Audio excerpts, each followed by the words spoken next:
tetapi bukan berarti dia menjadi marah kepada Tuhan, benci kepada Tuhan, kecewa kepada Tuhan, tetapi dia justru menyadari bahwa ini semua adalah haknya Tuhan, otoritasnya Tuhan yang penuh terhadap hidupnya.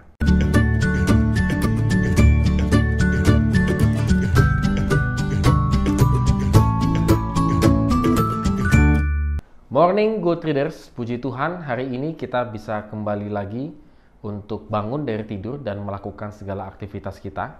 Kembali lagi diingatkan ini semua adalah anugerah Tuhan semata.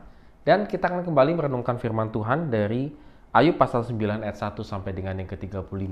Tetap semangat untuk membaca dan merenungkan firman Tuhan. Ya, Good Readers, ini adalah satu pasal yang cukup sulit ya untuk menentukan apakah ucapan-ucapan Ayub itu dalam pasal ini tentang Allah itu bernada positif atau negatif. Kalau kita bisa salah-salah baca seolah-olah Allah itu menjadi Allah yang negatif ya, Allah yang membiarkan dan seterusnya. Tetapi Ayub benar-benar positif terhadap Tuhan.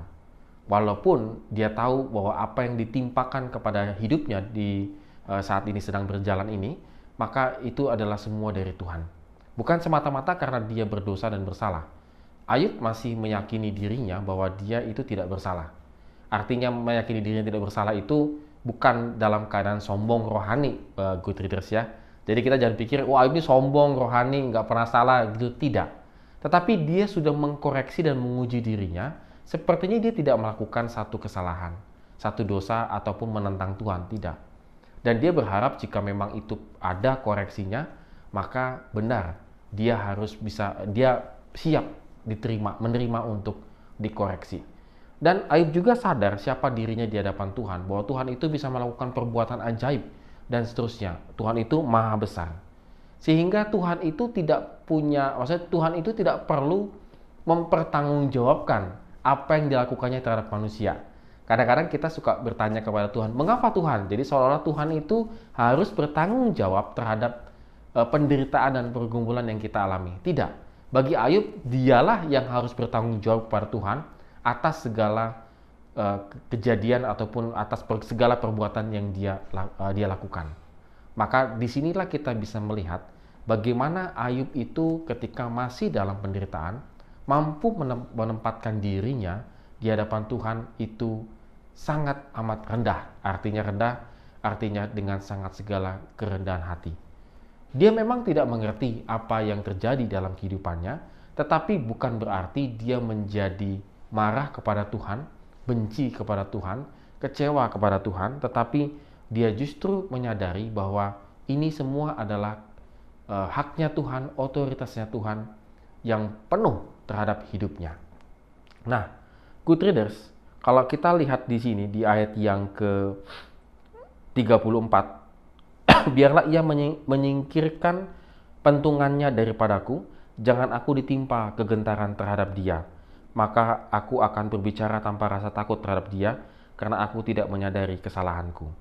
Jadi Good Readers, walaupun dia tahu bahwa Tuhan itu sedang memukul dia, pentungan gitu, sedang memukul dia, lalu dia berharap kepada Tuhan, walaupun aku saat ini sedang dipukul tanda petik oleh Tuhan, tapi jangan berikan aku juga kegentaran.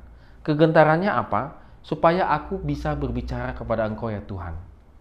Jadi ketika dia mengalami satu penderitaan dan pergumulan, Ayub itu tetap bebas, tetap berani berbicara kepada Tuhan.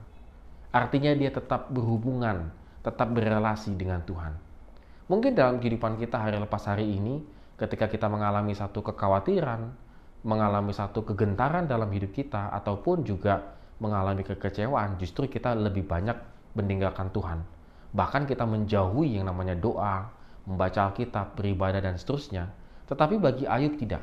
Jangan sampai aku melupakan hal itu, yaitu aku tetap memiliki relasi dengan Engkau, yang intim dengan Engkau ya Tuhan. Sehingga aku bisa menyadari kesalahan-kesalahanku. Jadi Good Readers, pada hari ini kita belajar balik lagi ya, bahwa menyadari kesalahan kita itu adalah ketika kita sedang berada dalam satu relasi dengan Tuhan. Kalau kita jauh dari relasi dengan Tuhan, maka kadang-kadang hidup kita sudah melenceng jauh tapi kita nggak sadar-sadar. Ada yang menasihati, ada yang menegur, tapi kita tidak mau dengar. Tetapi kalau hidup kita semakin berelasi dengan Tuhan, walaupun melenceng sedikit pun, kita tahu bahwa kita sudah jauh dari Tuhan. Mari, Good Readers, pada hari ini, apakah kita bisa mencek hidup kita? Apakah hidup kita ini sudah melenceng dari Tuhan? Pergumulan, persoalan, permasalahan yang kita hadapi pada saat ini, apakah membuat hidup kita semakin jauh dari Tuhan atau semakin dekat? Amin. Have a nice day and God bless us.